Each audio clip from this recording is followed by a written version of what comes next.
Bom, 5 minutinhos de tolerância é o tempo que a gente considerou, então vamos iniciar.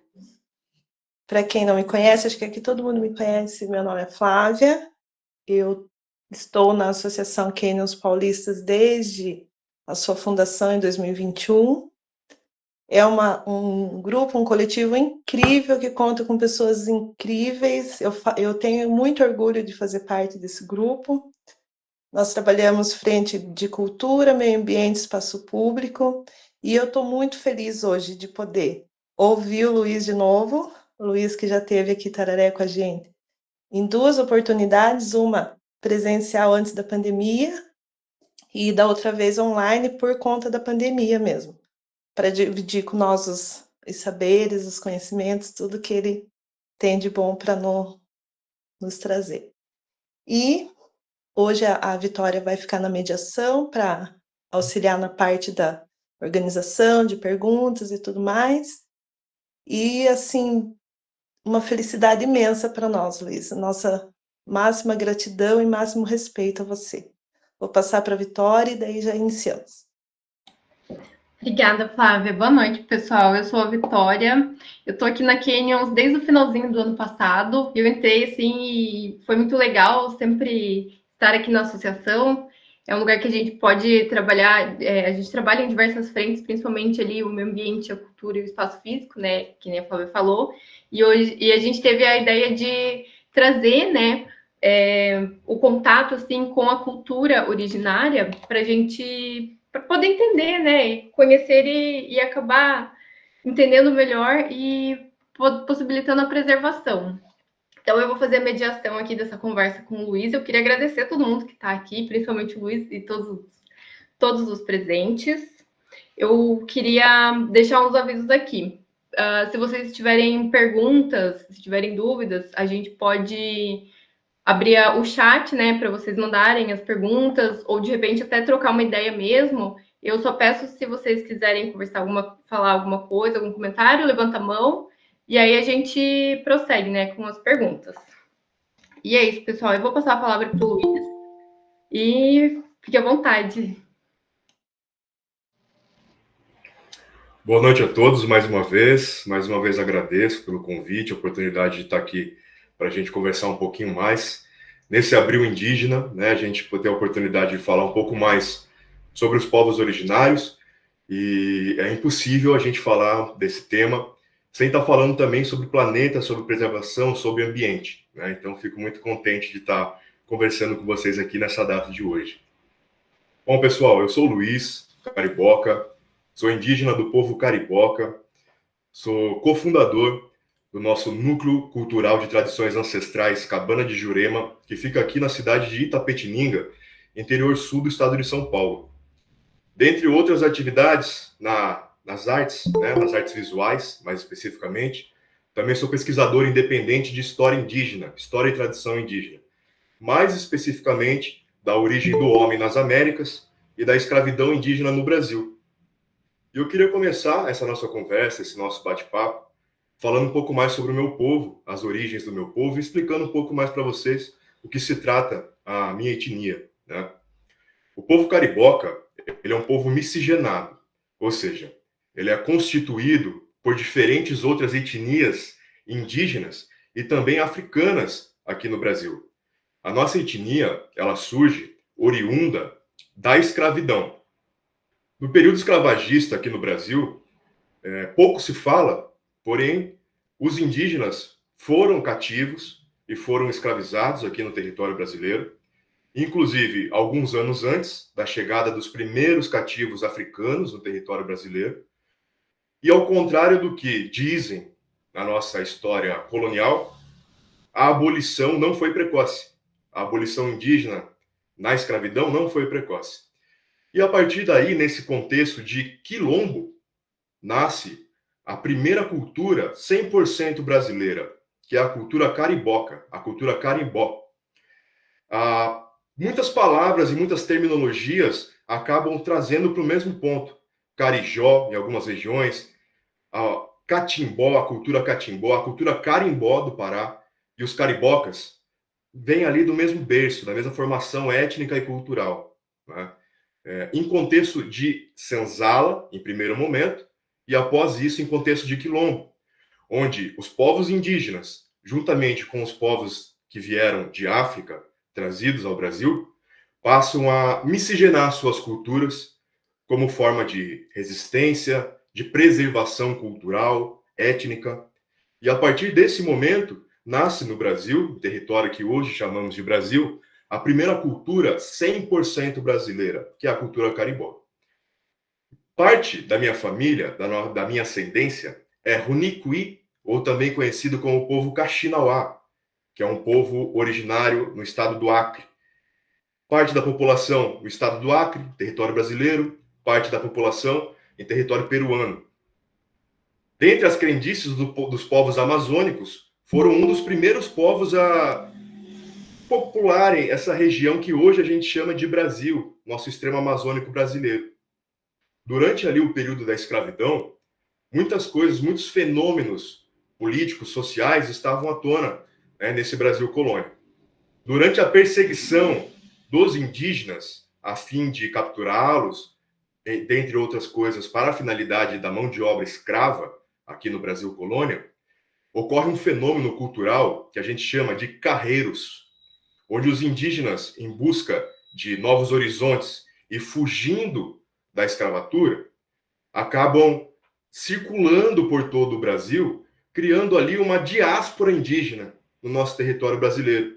Então, indígenas do norte ao sul cruzavam caminhos, deixando o seu território natal em busca de novos horizontes, e não só dentro do território brasileiro, mas como nos países vizinhos e vice-versa. E por causa desse fenômeno, dessa migração indígena, dessa peregrinação indígena, os encontros nos quilombos africanos e indígenas, nesse processo de fuga e resistência, foram formando o povo cariboca, os caribocas do Brasil.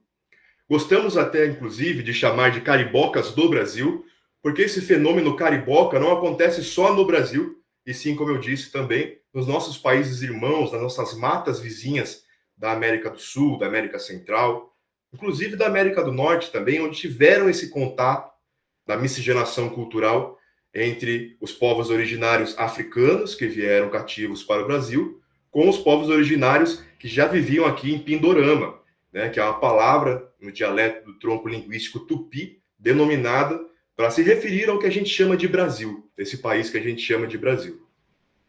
Bem, o povo cariboca, ele é um povo que ele nasce nessa origem um pouco mais jovem, porém remete a sua ancestralidade a milênios de anos, a milhares de anos, justamente porque teve a influência de outros povos para a formação dessa nova etnia, né? Então a gente tem aqui, do meu povo, a gente tem as influências Cariri-Chocó, Xicrim, Caiapó, as influências do extremo amazônico, os Runicuim, os Yawanawá, dentre outras etnias que se juntaram juntamente com etnias africanas para a formação do nosso clã familiar, né? E esse povo africano, em especial, que diz respeito às tradições da minha família, é o povo Mandinka, os famosos escravos malês, que foram trazidos do Mali para o Brasil, principalmente ali na região do Rio de Janeiro e da Bahia, na sua maior parte das vezes. E a minha história familiar, ela não começa aqui no interior de São Paulo. Minha família toda, maior parte, já nasceu aqui em território interiorano de São Paulo. Porém, nossas raízes remetem a outros locais, justamente devido a esse fenômeno de carreiro, dessas andanças que os nossos antepassados fizeram em busca de constituir famílias em locais mais seguros e com mais tranquilidade. Parte da minha família vem do estado de Minas Gerais, onde grandes quilombos malês, mandinkas, receberam populações indígenas refugiadas do extremo amazônico e constituíram ali uma nova cultura, constituíram ali uma nova família.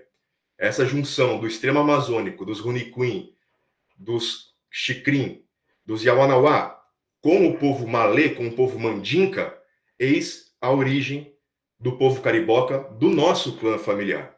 Essa mistura étnica, ela vai variar muito de família para família do povo cariboca, suas influências, suas referências, e isso vai ditar os nossos hábitos alimentares, nossas culturas, práticas do dia a dia, formação social, dentre outros milhares de fatores humanos que são base da nossa cultura e da nossa identidade indígena.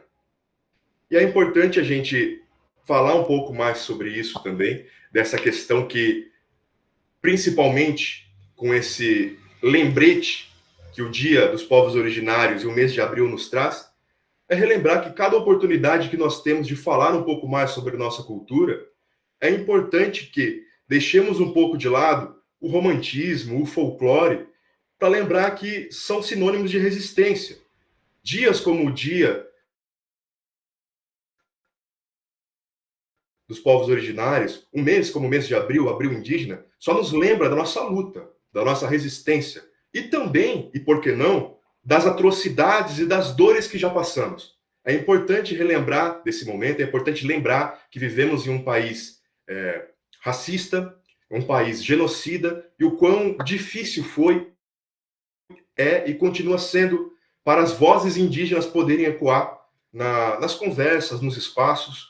Por isso que uma oportunidade como essa hoje, para além de um bate-papo, para além de uma conversa, é um brado, é um grito ancestral de resistência, de vida e de vitória, né? De conquistas. Isso para a gente é muito importante. Vale lembrar rapidamente que quando a gente fala de povos originários, pelo menos no Brasil, a gente está falando, em primórdio, de aproximadamente 1.000 povos, pelo que a gente tem hoje de substancial para se embasar no estudo histórico do passado. Cerca de 1.000 povos, 1.000 etnias, 1.000 nações diferentes, vivendo e se correlacionando de forma equilibrada, hoje, nesse país que a gente chama de Brasil. Então, até uma analogia que eu faço para o pessoal, a grosso modo, dentre muitas aspas, é como se 1.000 países coexistissem onde hoje é o país Brasil, com línguas diferentes, costumes diferentes. E a gente tem uma percepção aqui em Pindorama, desde o início, de uma boa relação entre todos os povos irmãos que coexistiam na mesma terra, sem o sentimento de propriedade ou de superioridade em relação às outras etnias. E é muito por aí que as primeiras garras da escravidão indígena no Brasil, ela começa a aparecer.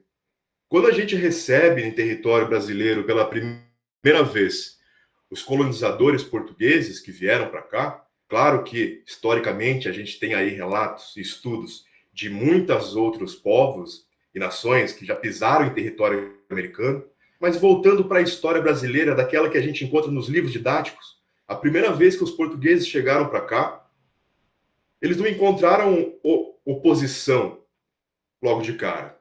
Não encontraram revolta logo de cara. Daí a centelha da história do indígena preguiçoso, burro, omisso, submisso, porém mal contado. Quando chegam os portugueses aqui no Brasil, a primeira atividade, a primeira faceta não foi através da violência.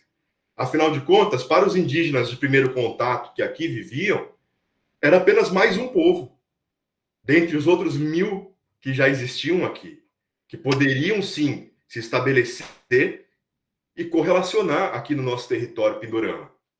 Porém, historicamente, a gente vê que as nações europeias, principalmente essas que descendem dos povos do extremo gelado, você vê que existe uma relação cultural da dominação por sobrevivência.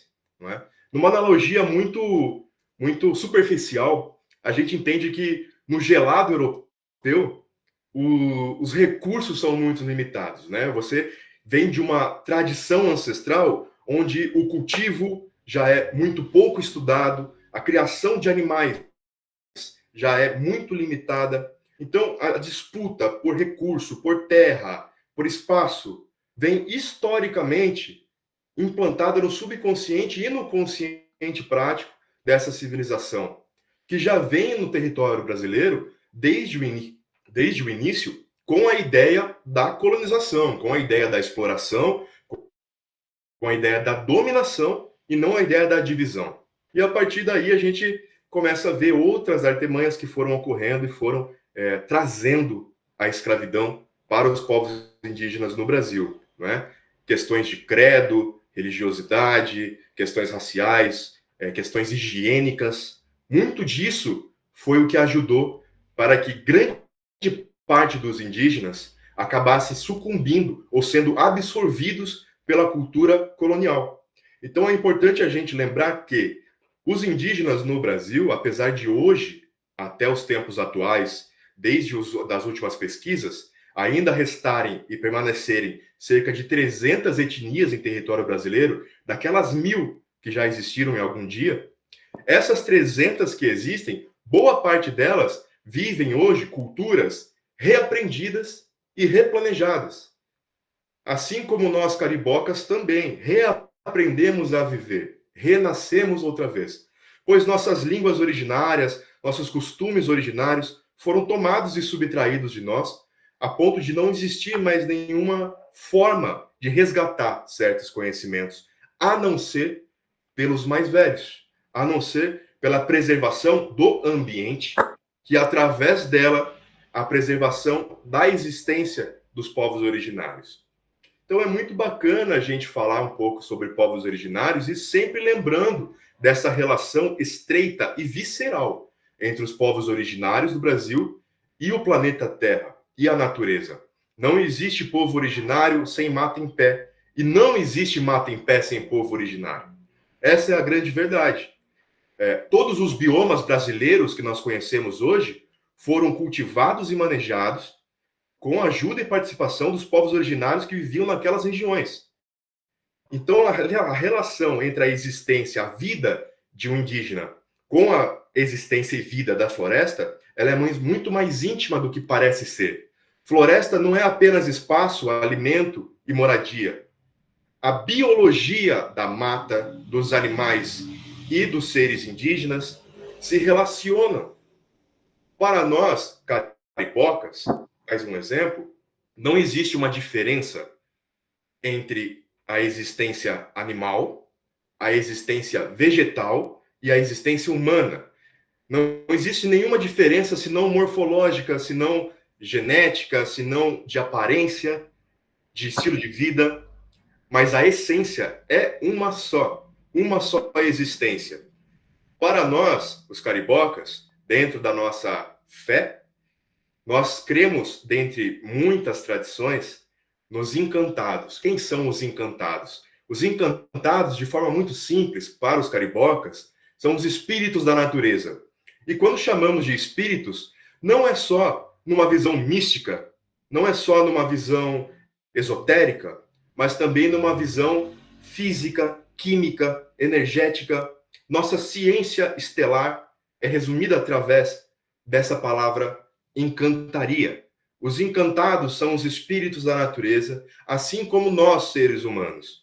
Para nós, cariboca, essa denominação ser humano e tudo que envolve para além da biologia é algo que não nos pertence. Nós somos parte, apenas mais uma face da manifestação natural, apenas mais um encantado que caminha pelo território, que ocupa o espaço da natureza e que tem sua função dentro do equilíbrio ecológico. Inclusive, quando lutamos pela permanência dos indígenas aldeados, é justamente sobre preservação também que estamos falando. É justamente também sobre a perseverança e a longevidade do nosso planeta Terra. Não só da forma que o ser indígena se relaciona com o seu ambiente, mas até de formas muito práticas e que às vezes fica um pouco distante da nossa percepção cotidiana. Um indígena nascido e criado em determinada região, em determinado bioma do nosso país, quando morre e é enterrado, sua biologia acrescenta e faz parte para aquela terra, faz parte para aquele crescimento vegetal, faz parte para um equilíbrio ecológico. Então, retirar os indígenas de seu território originário é uma forma também de você destruir a natureza, de você modificar a relação biológica que existe em determinados locais. Então, a gente fala sobre preservação da cultura indígena no mesmo espaço em que a gente fala sobre preservação de meio ambiente e no mesmo espaço em que a gente fala sobre o planeta Terra e seres humanos enquanto raça, né? Hoje a gente vê estudos coloniais muito modernos, avançados, buscando condições de vida em planetas fora o nosso. Justamente porque sabemos todos que os recursos para a vida e a existência humana são finitos. E esses recursos sendo finitos, a gente sabe que uma hora acaba, então existe uma preocupação para além daqui. Diferentemente do que os povos originários, pelo menos falando de Brasil, há milhares de anos se preocupam sistematicamente, metodicamente e cientificamente em preservar, ampliar e extrair com consciência. Por isso que a sabedoria e as ciências indígenas, ela é estritamente ligada à perpetuação da espécie humana, à perpetuação da natureza como conhecemos e à preservação dos recursos essenciais. Por isso que a gente vê esse fenômeno cariboca, que tirou os seus povos originários das suas terras originárias, como sim uma ferramenta de genocídio, como sim um reflexo do racismo ambiental, e entre muitos outros reflexos que a gente pode perceber num simples ato de consumir ou absorver não só cultura, mas também espaço, mas também meio. Isso é muito importante para um processo de colonização. Hoje, é muito comum a gente ver muitas disputas no território brasileiro por demarcação de terras indígenas, um assunto muito questionado, um assunto muito polêmico até para algumas pessoas, a questão da demarcação dos territórios indígenas. Mas pouco se fala da importância disso para a preservação do meio ambiente. Pouco se fala da importância disso para o manejo dos recursos naturais. Essa sabedoria indígena, essa ciência indígena, é a base de toda a ciência colonial que temos hoje aplicada no nosso país, temos hoje aplicadas à nossa realidade. Afinal de contas, o europeu, quando chega aqui para extrair justamente qualquer riqueza e recurso, um deles é o recurso intelectual. Se depararam aqui com povos de extrema higiene, de extrema saúde, de alimentação equilibrada. Se depararam aqui com abundância, com cultivo de terra, com criação de animais. Então, quando o português chega aqui, é uma grande falácia a gente acreditar, como eles nos contaram e continuam sendo contados nas escolas ou em qualquer esquina que você passe, que chegaram aqui e só tinha mato, e os indígenas eram burros, então eles trocaram miçangas e espelhos. E a gente entregou tudo de lambuja. Claro que não foi bem por aí. Quando o europeu chega aqui, é importante frisar que ele encontra estradas pavimentadas, arquitetura avançadíssima, navegação, técnicas de cultivo, de manejo animal, grandes pirâmides no território americano, civilizações avançadíssimas em metalurgia, em astronomia, em medicina. Então, quando o europeu chega aqui, muitas das vezes ainda mais agravado por suas longas viagens pelo mar, pestilentos, cheios de doença, com pouca higiene, e vem aqui esse paraíso da saúde e da tecnologia, rapidamente eles passam a absorver esse conhecimento originário, roubá-los para si, e a ciência colonial, a partir daí, passa a falar que eles trouxeram tudo isso da Europa. Tudo que a medicina sabe, tudo que a astronomia sabe, tudo que a pecuária sabe hoje em dia, trouxeram os europeus. Muito pelo contrário. Encontraram aqui, nas Américas e em África, se não for tudo, para ser um pouco mais razoável, pelo menos grande parte do conhecimento atual científico foi extraído dos povos originários, dito por eles primitivos, dito por eles burros, inocentes, ingênuos. E a partir daí a gente vai vendo que muito do que a gente sabe e percebe hoje sobre a relação do homem com a natureza, com o meio ambiente, está muito deturpado, porque a semente disso é lá atrás, não é?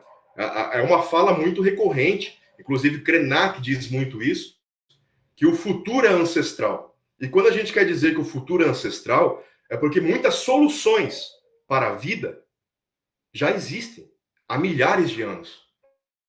mas conflitam com outros interesses, conflitam com estilos de vida, com credos religiosos, com sociedades, com culturas que não as originárias do nosso país. O ser humano brasileiro, ele é um ser humano miscigenado em sua maior parte da população. E quando a gente fala do ser humano miscigenado em sua maior parte da população, a gente está falando que grande parte dos brasileiros, se não a maioria, possuem sangue negro e indígena. E quando eles possuem sangue negro e indígena, sua biologia, seu código genético, sua semente, sua raiz, permanece viva. Essa semente permanecendo viva, o estilo de vida colonial mata indivíduos indígenas e indivíduos que são racializados de alguma maneira, sem mesmo que às vezes esses indivíduos percebam.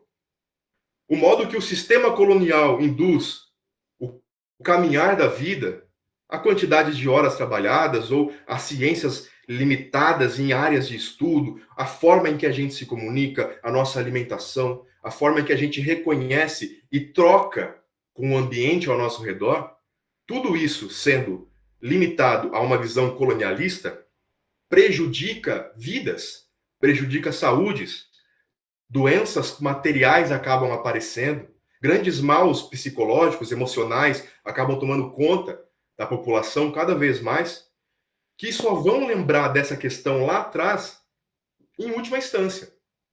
Então, a conversa que nós, povos originários, gostamos de trazer sobre nossa história e sobre o nosso futuro é justamente isso, as nossas raízes. Não é? A nossa alimentação, o nosso estilo de vida hoje mata indivíduos racializados, literalmente, pois a nossa genética, a nossa biologia, a nossa raiz é outra. A nossa raiz, ela depende de pé no chão, ela depende do alimento vivo, ela depende do respeito com o nosso meio. Então é muito comum a gente ter esse tipo de assunto hoje, também levado para um lado pejorativo, como é algo muito romantizado, ou é algo que não cabe nos grandes centros, ou que não cabe na vida cotidiana. Tudo bem, em certos pontos eu devo concordar, que fica difícil conciliar raiz e concreto. Mas também é importante a gente lembrar que a matemática ela é simples. Enquanto brasileiros, temos sangue caboclo, temos sangue originário, temos sangue preto. E desde a percepção, uma brisa do vento que bate no meu rosto, a musicalidade que eu me conecto, a forma em que eu olho no olho do meu próximo, a forma em que eu vejo a natureza ao meu redor, isso é importante para a vida. Isso é vida para nós, caribocas. Para nós, caribocas, não existe diferença, mais uma vez, da vida natural para uma vida que não seja a natural. Vida é em função à natureza. Para nós, como eu já tinha dito, existem os espíritos da natureza. Um conceito parecido com um conceito colonial, com a palavra e a figura e a compreensão de Deus, para nós, caribocas, é justamente o planeta Terra. O planeta Terra é o ser vivo. É um ser vivo, um astro, que depende de inúmeras e inúmeros fatores em perfeito equilíbrio para que essa vida exista. Diferente da visão eucêntrica que os europeus trouxeram, ou seja, aquela visão que só importa o meu umbigo, o ser humano tem seus problemas e suas visões, e o mundo, a natureza, é outra coisa. Está fora, são outros assuntos. Para nós, não. Para nós, o grande ser vivo, a grande existência é o planeta Terra. Nós somos um fiapinho de cabelo, nós somos alguma outra coisa que compõe esse ser vivo. Então não é o contrário, o planeta não nos serve para a nossa existência. Nós servimos para a existência do grande ser vivo, do grande planeta Terra. E é para isso que toda a nossa cultura é moldada de forma em que a gente tenha participação, entre aspas, matemática nessa equação. Temos função, temos propósito dentro da natureza e não separado dela. E quando a gente fala de natureza, ainda mais nos dias de hoje, a gente não fala só sobre um pedaço de mato ou uma parte de floresta intocada, ou uma cachoeira, ou um rio. A gente fala também do cenário urbano, do contexto urbano, né, de todo desse concreto que já está sobre o território. Isso também é a natureza, isso também precisa ser visto, isso também precisa ser manejado e precisa ser percebido de outra maneira. Então, quando eu saio lá do meio da floresta e venho para a cidade, eu vou para outra cidade, eu não deixo de ser cariboca quando eu saio do território. Eu não deixo de ter a mesma ligação e percepção com o meio ao meu redor porque eu saí do território. Hoje, eu nasci em contexto não aldeado. O que isso quer dizer, pessoal? Que eu não nasci dentro de uma aldeia, justamente porque aqui na região da minha cidade, grande genocídio indígena ocorreu. Muitos massacres ocorreram. Então, a gente não tem nenhuma comunidade tradicional aqui na nossa região. Né? O que é de forma até curiosa, porque a cidade da onde eu estou falando chama-se Itapetininga, uma cidade que carrega em seu nome uma palavra do tronco linguístico tupi, assim como Sorocaba, Boituva e milhares de outras aqui da nossa região. O que é sinônimo, sim, de resistência. Afinal de contas, o nome prevaleceu. Agora, o grande genocídio que isso se dá. Então, a nossa preocupação em relação ao território, à natureza e ao meio ambiente é muito alarmante aqui nas regiões da minha cidade, onde eu tenho um lugar de fala para poder contextualizar para vocês. Afinal de contas, essa cultura foi totalmente submersa. Esses ensinamentos foram submersos.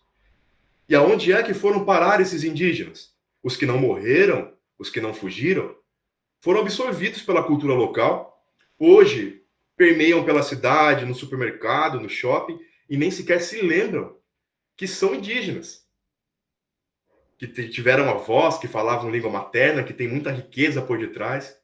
Inclusive, a gente se depara até com um fenômeno muito interessante que a gente vê. E quando você toca nesse assunto, é até engraçado, que às vezes as pessoas falam, não, eu não.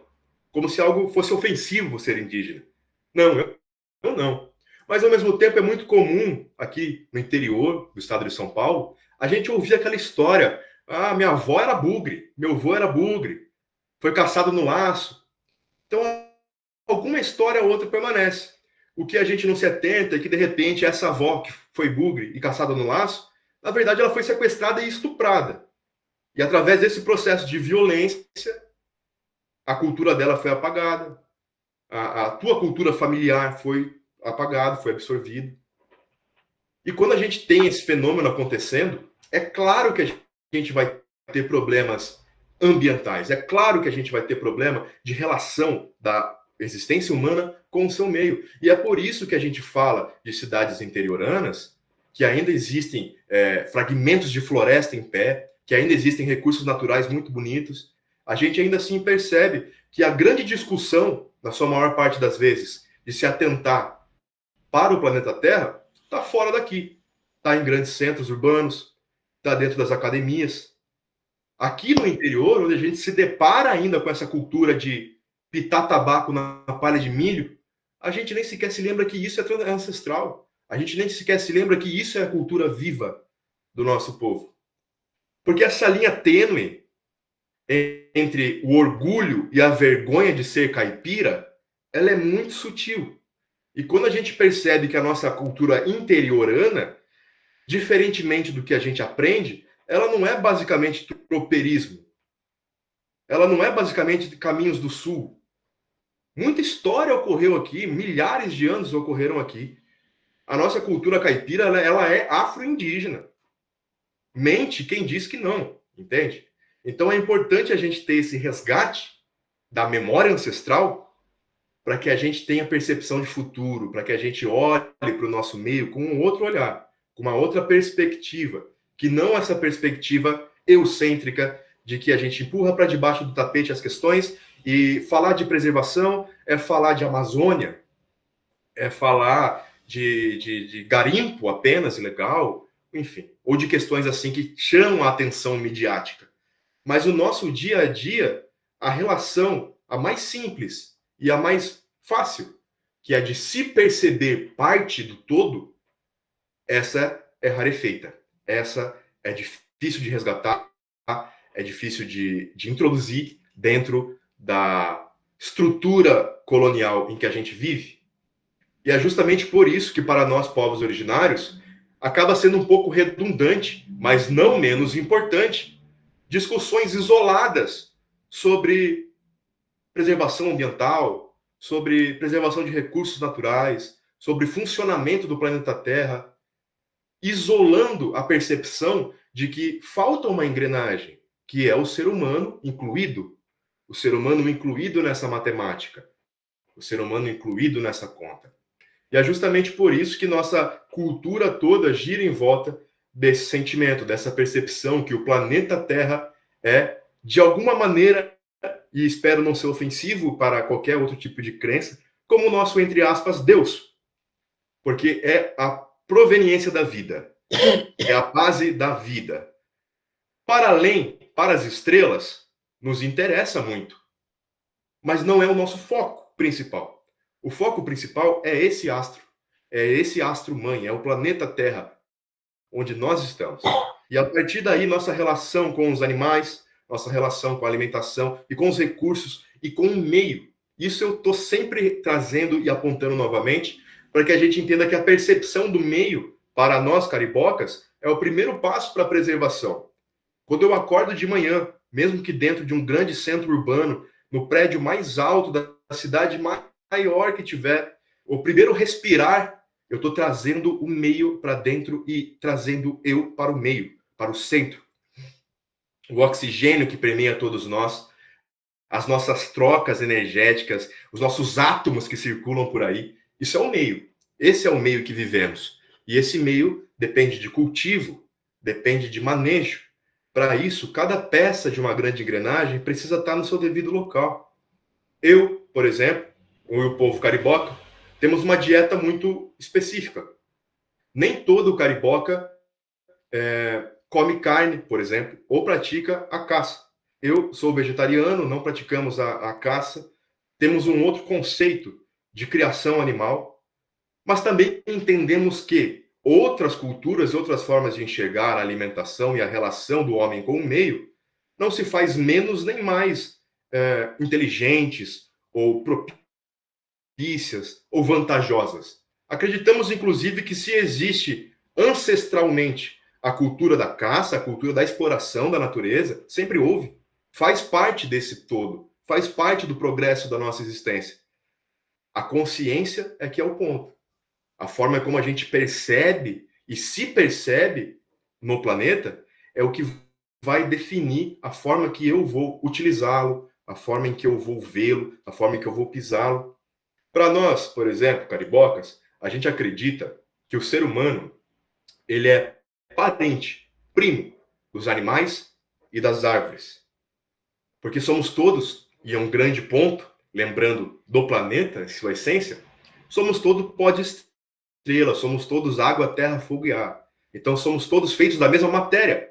Inclusive, cientificamente, é sobre isso. Somos todos feitos da mesma matéria. Lá no nosso átomo, na nossa partícula mais pequena e essencial, somos todos o mesmo. Então, para nós, não existe diferença ou maior ou superioridade entre uma existência e a outra. Não é como a gente vê a colocação do ser humano enquanto um animal racional e, através disso, ele tem mais poder por direito do que outras formas de vida. Para nós, caribocas, isso não é bem assim. Qualquer forma de vida, ela é perfeita e evoluída da sua maneira. Ela é extremamente evoluída, consciente da sua maneira.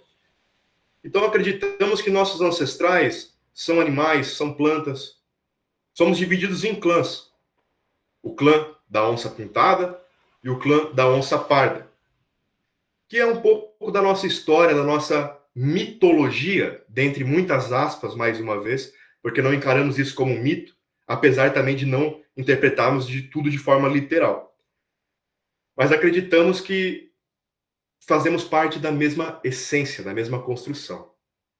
Bom, é interessante a gente lembrar também que os povos originários aqui no Brasil, eles vieram, assim como em qualquer outra nação do mundo, de África. De África viemos para cá.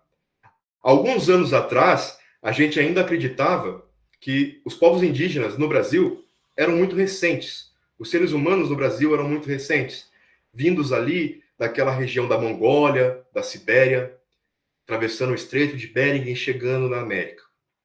E isso já foi derrubado. Sabemos que há muito tempo antes, outras irradiações humanas vieram para cá para a formação dos povos originários.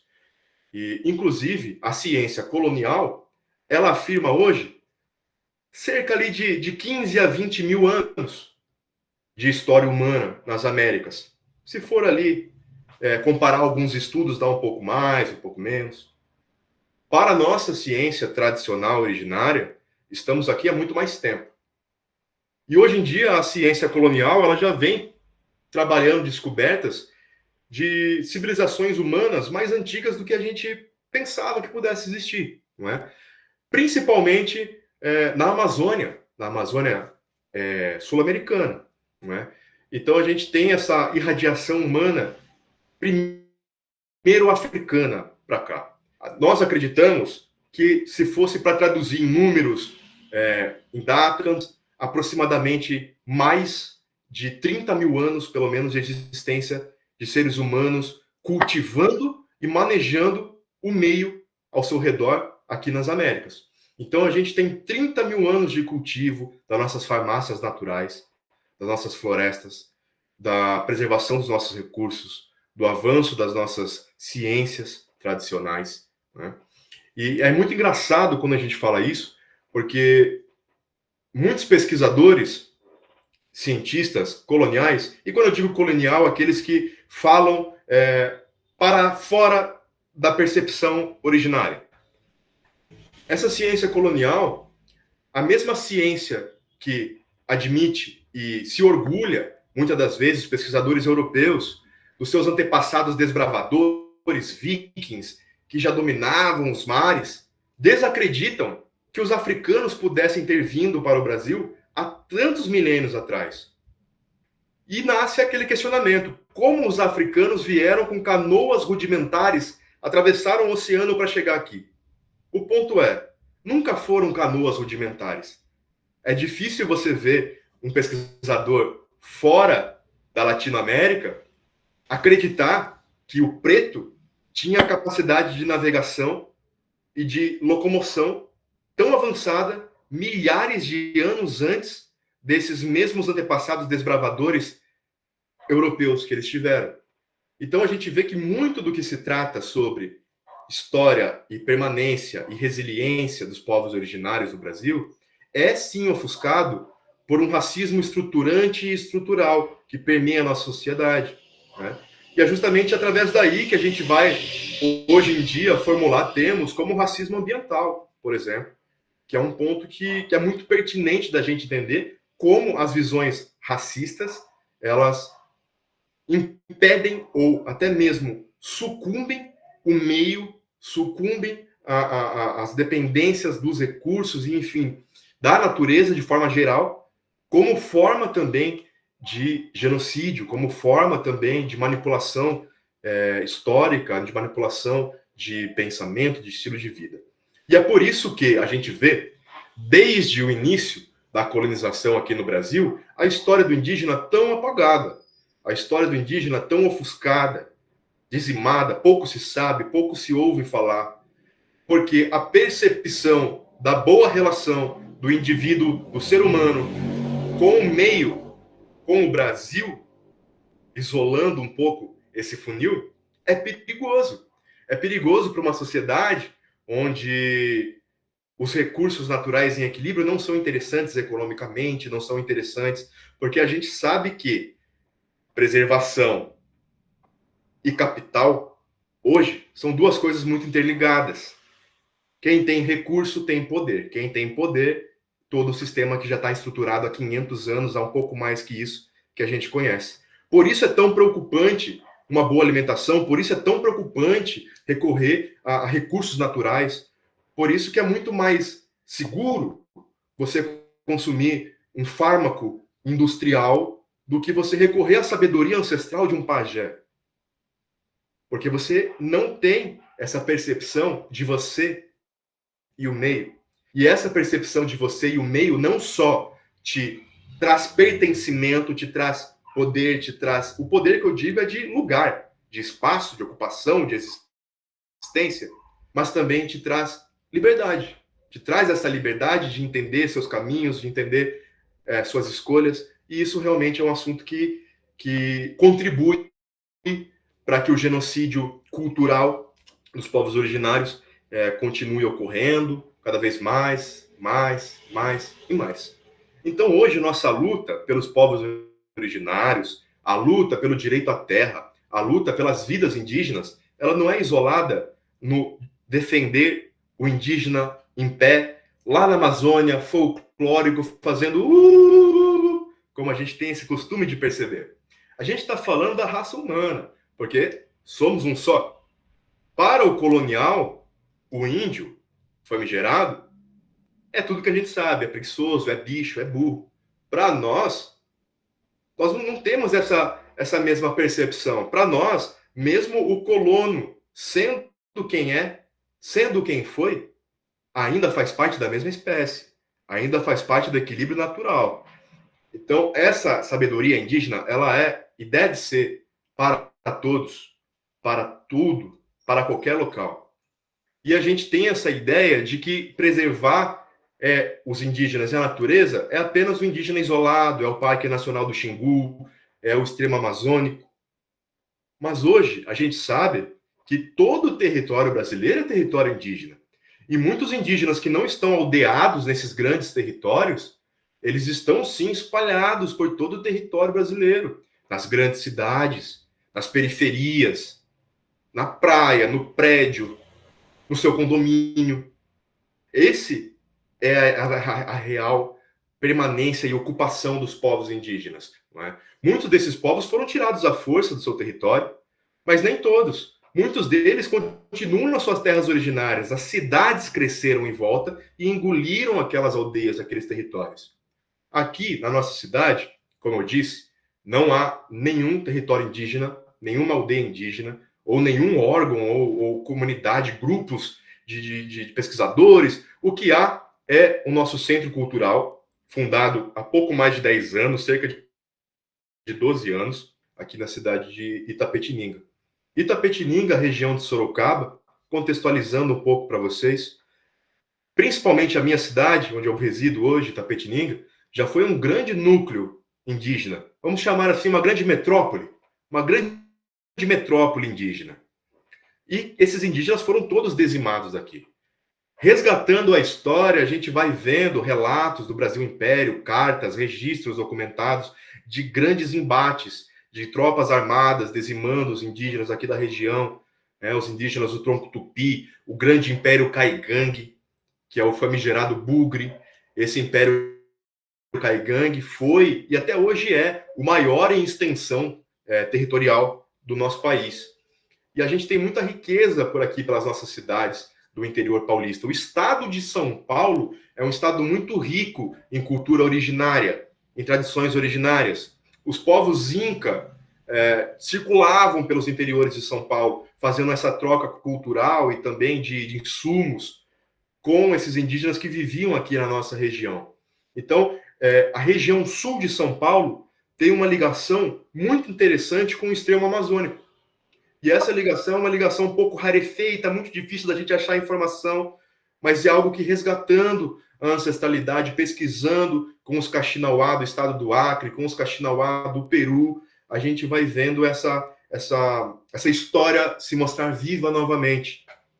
Do sul de São Paulo, e essa ligação não só com o extremo amazônico brasileiro, mas também com o Império Inca, um grande Império Inca, que foi um dos grandes impérios indígenas aqui da nossa região, da nossa América do Sul. E a gente ter esse contato e resgatar essas memórias é muito importante para nos reconhecermos, nos trazer identidade, nos trazer vida, no sentido de estar bem relacionado com o seu meio. E é um pouco disso que é a mensagem que os indígenas, de forma geral, em sua grande maioria, gostam de trazer em momentos propícios como esse, como o mês de abril, como o Dia da Terra, de estar lembrando que não existe preservação da natureza sem a preservação dos povos originários. Não só apenas dos que permanecem em pé, mas daquilo que já virou raiz, daquilo que já está fundamentado em todo o solo brasileiro, onde qualquer brasileiro, seja no condomínio de luxo, ou seja no meio do mato, pisa e compartilha do mesmo solo, respira e inspira o mesmo ar e bebe da mesma água. Solo, ar e água que foi sempre cultivado, respeitado pelos povos originários. Então essa nossa mensagem é muito importante de abrir um pouco a atenção e os olhares, principalmente para esse assunto, que é um assunto que tem muito mais visibilidade do que o assunto povos indígenas, que é o tema preservação ambiental, pois ele fura a bolha dos povos originários e passa a ser uma preocupação global, para que a gente aproveite esses momentos de lembrar que os povos originários têm muito conhecimento para contribuir, para ser resgatado a favor do planeta Terra, a favor de todos nós, de toda a existência, e que essa existência continue prevalecendo, trazendo frutos e cada vez mais firmando raízes, para que a gente possa cada vez mais pisar nesse solo e de repente nossas proles, nossos próximos que virão, poderem colher um fruto que foi semeado pelos meus antepassados, regado por nós e frutificado nesse futuro que a gente espera que seja ancestral. Essa é a mensagem que os povos originários traz sobre esse tema, sobre esse assunto. E, bom, eu acho que a gente vai estar dando quase uma hora de conversa agora. Eu trouxe, em resumo, um pouco do que eu achei pertinente a gente falar. É claro que existem muitas coisas. Eu sempre trago um roteiro já pré-bolado para a gente poder conversar. Mas é claro que os assuntos são muitos. E a gente ficaria aqui dias e dias falando sobre todos esses temas. Então eu quero encerrar essa fala agora com esse recado desse futuro ancestral, que a gente possa se firmar nas nossas raízes, enquanto brasileiro, enquanto ser humano, dessa nossa conexão com o planeta Terra. Arro, muito obrigado. Incrível, Luiz, muito legal a sua fala. Foi muito bacana, assim, porque muitas das coisas que você falou, a gente sempre está conversando aqui na Canyons. Então, foi um assunto que está muito alinhado aqui com tudo que a gente conversa, sabe? De tudo que você falou, eu achei muito legal. Eu queria aproveitar aqui e abrir o espaço para quem quiser fazer perguntas ou no chat, ou se quiser, né, falar mesmo, só peço para levantar a mão e aí a gente organiza. Mas eu queria fazer um comentário antes, né? Você falou bastante sobre traços e costumes que são originários, que podem permanecer aqui na sociedade atual. Por exemplo, o nome das cidades, né? A gente tem as cidades aqui do interior e de vários lugares do Brasil que são nomes originários, né? E uma característica, assim, que é uma curiosidade pessoal, mas acho que outras pessoas podem se interessar. Alguns costumes originários que eu conheço, por exemplo, são os das tatuagens, né? As tatuagens são muito presentes e a sociedade, não que se apropriou, né? Mas aderiu. E eu queria que você comentasse um pouquinho sobre traços que podem existir, traços originários, né? Que existem na sociedade atual e como uma pessoa pode perceber esses traços originários nela e como é que ela percebe a natureza dentro dela. Queria ouvir você. É verdade, Vitória. Existem muitas riquezas e heranças culturais que permanecem vivas. E muitas delas são muito claras, assim, embaixo do nosso nariz, mas pela facilidade ou pela recorrência do dia a dia, acaba passando despercebido, caindo um pouco no esquecimento. Começando pela modificação corporal, como é algo que você trouxe, as tatuagens, os alargadores, o piercing, tudo isso é uma nova roupagem que hoje a gente tem dentro da estética, né, colonial inclusive também, mas que remete aos povos originários. E é uma percepção muito comum dentre os povos originários das Américas, em África, da Ásia, compartilharem de traços em comum. Um deles é essa questão da modificação corporal, né? As tatuagens, o piercing, os alargadores fazem parte não só de uma estética que também é importante existir, de reconhecimento cultural e étnico, mas também de uma parte mais profunda, como forma de expressar mesmo a nossa existência. Não existe uma outra maneira senão essa. Então, para nós cariocas, por exemplo, trazendo um pouco para o meu povo, isso é muito comum. Eu, particularmente, eu tenho tatuagens assim feitas com máquinas, né, atuais, bastante, todas com um significado dentro da nossa tradição também, né? Os alargadores, os piercings, tudo isso tem um propósito. Para a nossa tradição, quando a gente tem as orelhas alargadas, isso tem uma significação de contato, um significado de contato com o superior, como antena para uma percepção, abertura das percepções. Como o ouvido é um órgão associado à percepção da audição, de ouvir, de aprender, alargamos as orelhas em sinal de buscar conhecimento, buscar conexão, de ouvir nossos ancestrais, de ouvir a voz da natureza, ouvir a voz do nosso coração. Eu sou filho de pajés da nossa tradição. Então, para nós, o alargamento da orelha tem muito a ver com isso, de absorver, de aprender, de ouvir a nossa ancestralidade e de ouvir o meio ao nosso redor, nos conectarmos com algo maior. Né? Algumas tradições também vão usar o bodoque ou aqueles discos labiais, que também tem a ver com a fala, com a ordenança, geralmente em lideranças, em caciques ou em pajés, que usam da ordem, da fala, espiritualmente, tradicionalmente, mantém a cultura viva. Então, são pontos que são étnicos, que denominam quem somos, denominam nossa existência, nossa particularidade. Conforme a gente cresce, a gente pode ganhar um novo nome, mas também ganhamos marcas. E essas marcas é o que nos fazem únicos para a nossa cultura, é o que nos fazem individuais dentro dessa união tão grande que a gente vive. Então, o nosso momento de individualidade está justamente nos traços que carregamos, nessas cicatrizes que carregamos, essas marcas que carregamos.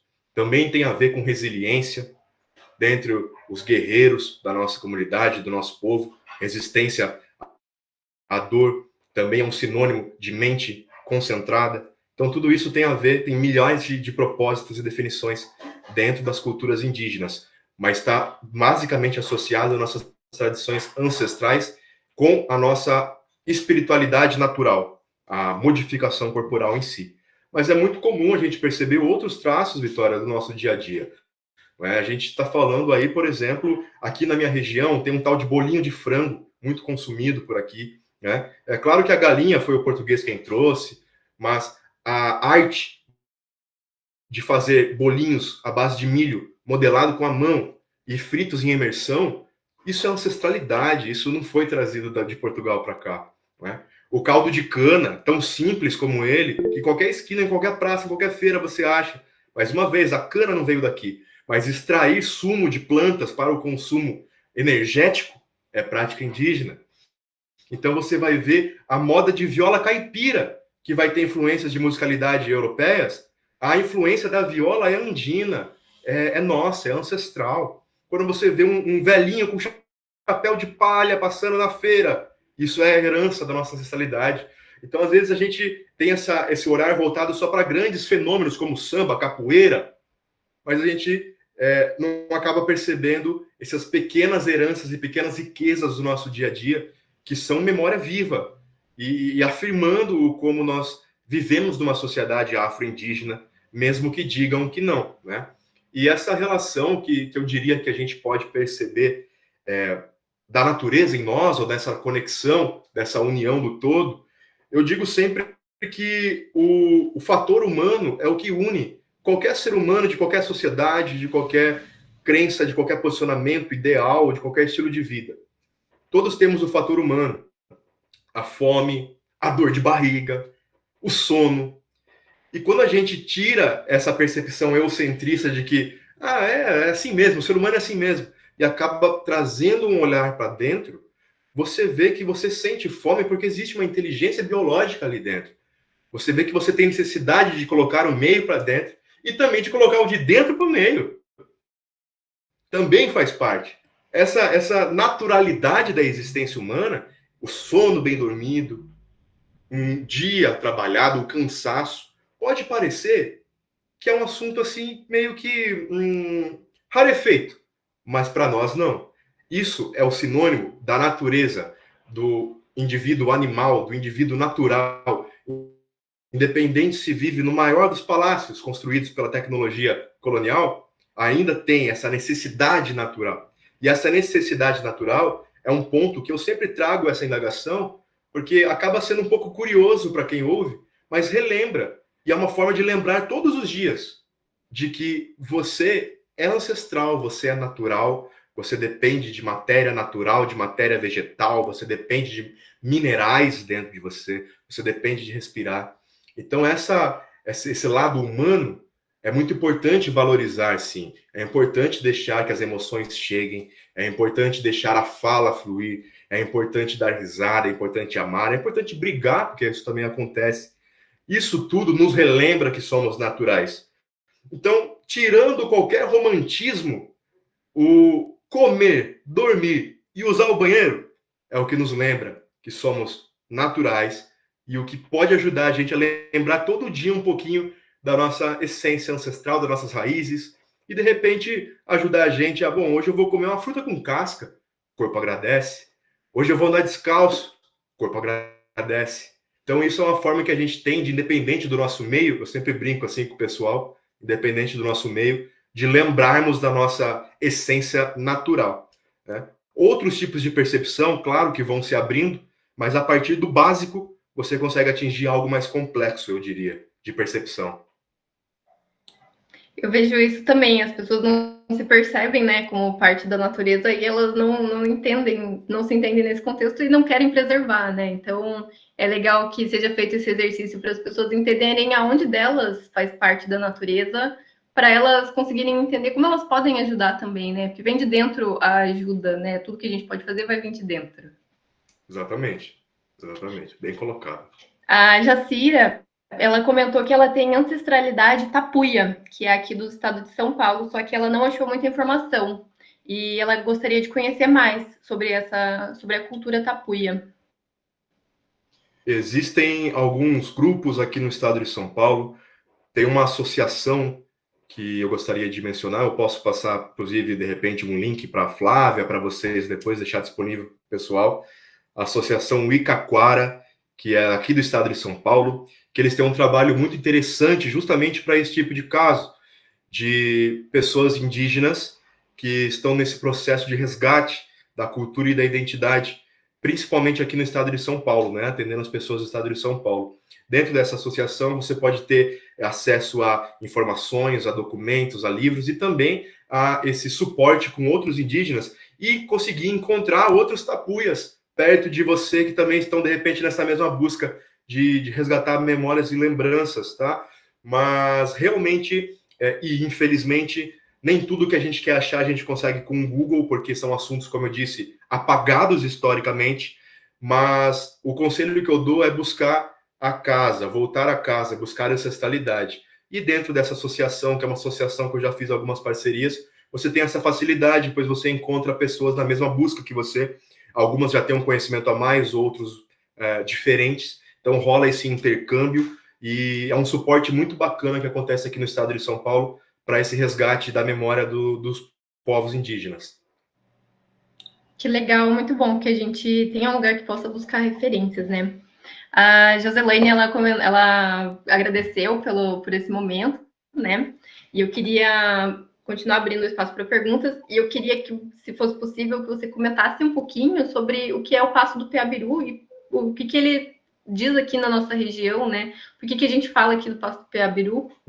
Sim, o Piabiru é uma palavra que ela vai definir basicamente caminho, né? Estrada.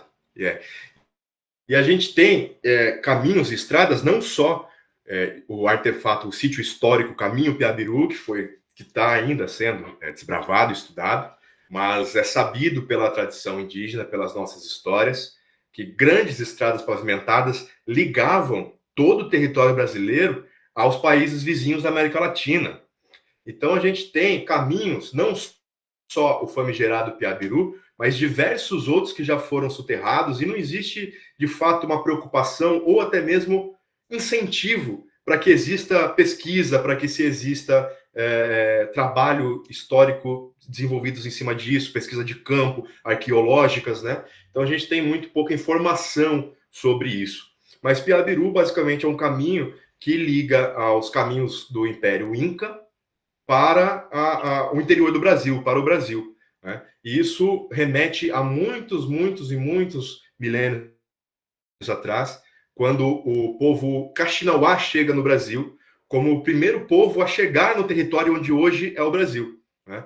Se separaram dos Incas, do Império Inca, que essa é a pronúncia correta, a gente chama Inca pelo português brasileiro, separaram-se do Império Inca e vieram para o atual estado do Acre, e acabaram, a partir dali, deles saindo todas as outras etnias do extremo amazônico.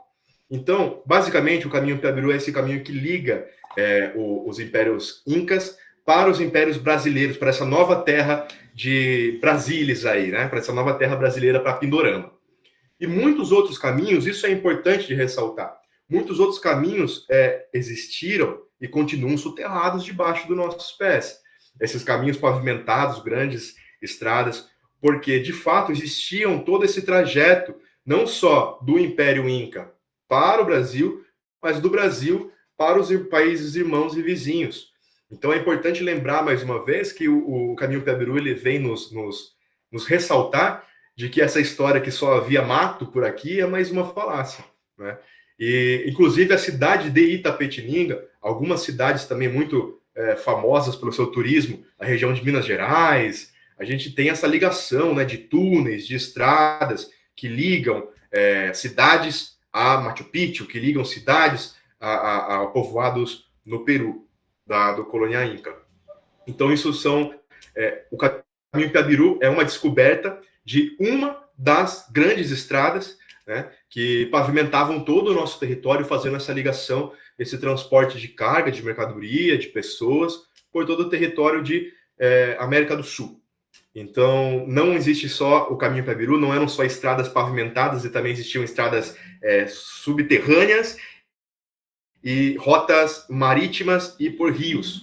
Então, existe toda uma grande estrutura por detrás disso. Inclusive, aqui na minha cidade de Itapetininga, também tem-se essa fama, lá no estado do Acre, dessa ligação com essa cidade, que os antepassados, os mais velhos, vinham dias e dias e dias caminhando até uma cidade no sul de São Paulo, para aqui era uma grande metrópole, como eu tinha dito. Então, esses caminhos, eles são muitos.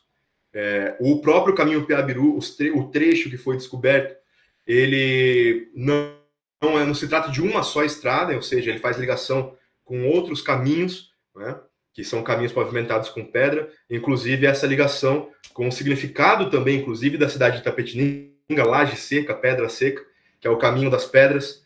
Então, isso era muito comum aqui na nossa região, essas estradas pavimentadas. É um pouco por aí, tirando toda a parte mais mística da questão, é um pouco por aí, simplificando um pouco a história. Muito legal, é algo que tem muito chão ainda para ser explorado, né? Literalmente por ser um caminho. Muito bacana. A Joselene falou: minha avó paterna era indígena, mas infelizmente não tenho informação sobre qual tribo pertencia. Meu pai era criança quando a mãe faleceu e não tenho conhecimento de familiares da minha avó. Os irmãos do meu pai também são falecidos e não tinham conhecimento da origem da minha avó. Só falavam que ela era bugre e foi laçada a laço, como você também comentou.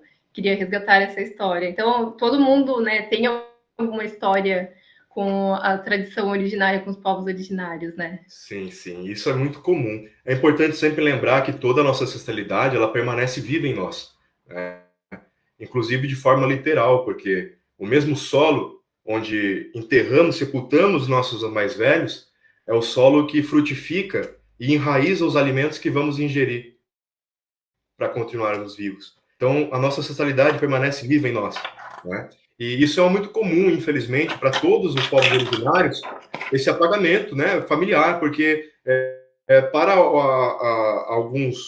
algumas outras famílias, é muito comum que você saiba a brasão familiar, da onde veio até a milésima geração. Para os povos originários já fica um pouco mais complicado. Chegou até um ponto, depois do meu avô, eu já não sei exatamente quem eram, como eram, minha família, que língua de fato elas falavam, como de fato elas viviam. Então é algo que foi tirado de mim. E para o resto da nossa existência familiar, isso foi apagado.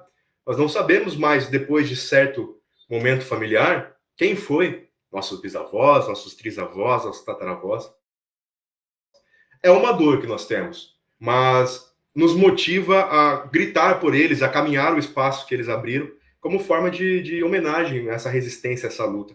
Por isso, da luta indígena, né? Por isso, da resistência indígena. Por todos esses que ficaram no esquecimento para alguns e para nós vivem nas nossas lembranças, nas nossas canções, nas nossas pinturas e na nossa existência, literalmente, né?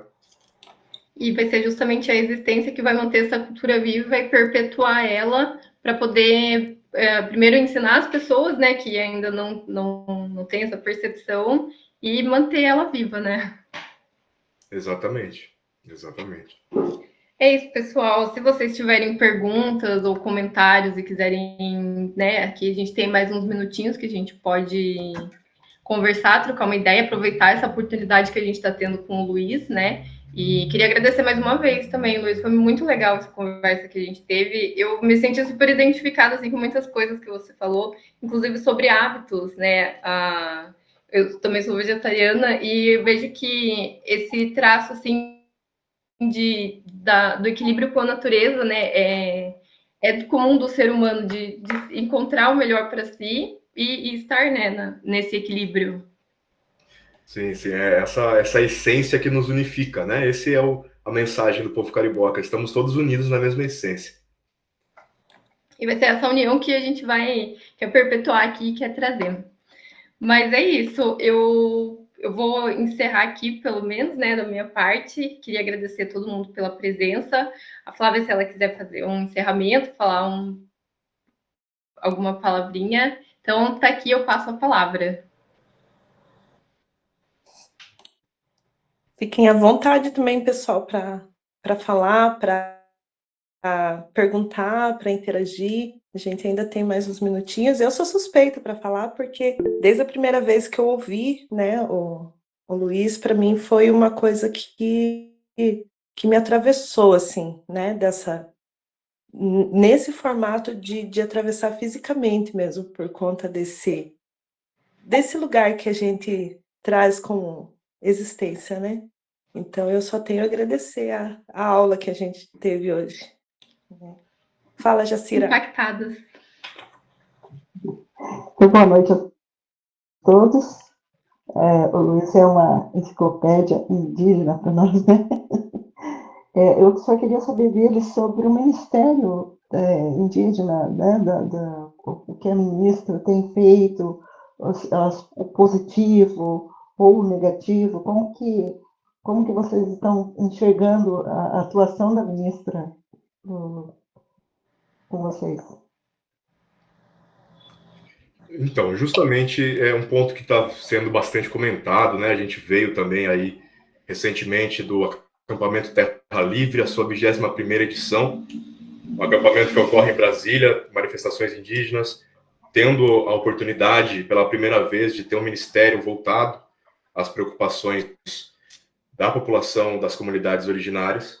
É uma linha muito tênue, Jacira, que a gente se sente honrado pela representatividade, a gente se sente muito grato pelo mínimo que possa conseguir ser feito dentro desse espaço, que é um espaço exclusivo, que é um espaço opressivo, que é um espaço que nos representa muita dor, nos remete a muita dor, né? Mas é bem difícil a gente ter assim avanços significativos para a vida real das populações indígenas. Muito dos avanços que nós vemos, ações da ministra, mas também de todo o pessoal por detrás ali no ministério, né? São ações que eu tenho observado com reflexo midiático. Então, acaba chamando um pouco mais a atenção da figura indígena na sociedade em espaços que não eram tão comuns de se ver. Então, a partir daí, abre-se muito espaço para intelectuais indígenas, abre-se um pouco mais de espaço para escritores indígenas, abre-se um pouco mais de espaço para indígenas na televisão, né? É claro que também não é algo que a gente sinta como, nossa, conquistamos, agora ganhamos, hein? Não é bem por aí, né? Afinal de contas, esse reflexo midiático também, como sempre, acaba muito usando da nossa imagem, usando da nossa palavra como forma de enfim, a a próprio proveito, né? Mas a gente vê, sim, que muitas coisas aconteceram depois desse ministério, mas principalmente nessas questões que são um pouco mais afuniladas, um pouco mais nichadas. Então, a gente percebeu que houve mais articulações graças ao ministério, mais organizações indígenas se criaram, principalmente na juventude. E isso é um ponto que eu gosto muito, que eu gostei muito, da juventude mais unificada, a juventude buscando mais o resgate cultural, né? Até porque a gente sofre muito com essa falta da identificação étnica da comunidade jovem indígena, onde os jovens indígenas representam o maior índice de suicídio entre jovens no Brasil, justamente pela falta do reconhecimento étnico, né? Geralmente, nem todos nascem com um fenótipo muito afirmado ou com um tom de pele específico e acabam num limbo da sociedade que não se reconhece enquanto negro, mas também não se reconhece enquanto colonial. Então, acabam caindo nesse limbo e, enfim, isso provoca muita falta de reconhecimento étnico e a falta desse reconhecimento acarreta outros problemas. Mas, na questão propriamente dita da vida, das terras, dos direitos indígenas sendo respeitados, principalmente dos aldeados, muito pouco, para que eu não diga quase nada, foi efetivamente feito. Mas também entendemos que isso não é meramente ou exclusivamente sob poder da ministra, é sobre poder do Ministério dos Povos Originários. Sabemos que isso ainda depende de muita coisa, né? Mas também não penso assim como sendo algo, uma rainha da Inglaterra, muito entre aspas. Não, muito pelo contrário, tem sua importância, muita coisa foi feita, mas entendemos que estamos inseridos ali, representados ali, o que é muito bom, tá? Que para mim é a principal coisa que foi feito é a representatividade indígena, de jovens indígenas poderem pela primeira vez ver uma outra pessoa indígena que não num estado de desnutrição ou que não num documentário mostrando indígenas isolados, e sim agora ocupando espaços da sociedade, espaços que antigamente eram elitistas. Então isso foi muito importante, foi o mais importante. Mas é um espaço inserido dentro de uma máquina, de um sistema que realmente não é projetado para nos receber da forma que a gente gostaria e nos dar a liberdade como gostaríamos. Então, é um pouco por aí, Jacir. Eu acho que muita coisa foi feita, mas um pouco mais nesse sentido do reconhecimento, da representatividade, de trazer algumas discussões, de ter alguém ali para dar a cara, acho muito importante, mas grandes mudanças no estilo de vida, no sequestro de pessoas, no tráfico humano, muitas coisas que acontecem no nosso país, esses números ainda não diminuíram, infelizmente, mas acreditamos que ainda tem muito chão para lutar, né? Luiz, a Alda, a Adriana e a Fábio, elas agradecem muito pela sua conversa, pelo seu tempo, né? E a Joselene, ela perguntou se você tem alguma rede social onde tenham mais informações ou se existem também outros canais de rede que a gente possa obter mais informações. E eu queria adicionar uma terceira pergunta. Como a gente pode ajudar na divulgação, disseminar a informação de uma forma coerente, né? Porque também a gente não pode ficar postando tudo que a gente encontra, né? Então, aonde a gente pode encontrar informações que são legais, que são boas da gente disseminar, né? Para a gente divulgar isso. Legal. Bom, a maioria dos meus estudos, os meus trabalhos voltados para a cultura ancestral, é através de portais parceiros, de organizações parceiras. Então, eu tenho um trabalho no Médio Xingu, no estado do Pará, tenho trabalhos aqui na nossa região, mas através, quem quiser dar uma olhada lá no meu Instagram pessoal também, é Luiz Roberto Oficial, posso mandar o link depois também para o pessoal. Não tem nada conteudista lá, mas fica por dentro sempre que for fazer alguma nova fala, algum novo projeto, alguma nova atividade, por lá vocês podem ter acesso a essas outras organizações que a gente faz, esses trabalhos, não só da questão de palestra ou de cultura, mas temos também atividade com cinema indígena, voltado para artes visuais, com a juventude e com a infância indígena também, com a questão da medicina tradicional também, a questão do nosso núcleo cultural. Então, de repente, entrando por lá, sempre eu estou colocando alguma coisa nos stories ou postando alguma coisa, vocês podem ficar por dentro, tá? Hoje em dia, ainda bem, Existem muitos veículos, inclusive no próprio Instagram, muito fáceis de achar, que vão estar difundindo muita coisa sobre cultura indígena, tá? Algo que eu recomendo para que não acabe recomendando alguns e esquecendo de outros, o que seria muito injusto, recomendo muito o Mídia Índia, lá no Instagram. O Mídia Índia, tá? Vocês podem achar o Mídia Ninja, mas é outro, é parecido, é o Mídia Índia. Esse portal é um portal de notícias, então através desse perfil no Instagram, você vai conhecer diversas ações, diversos outros perfis.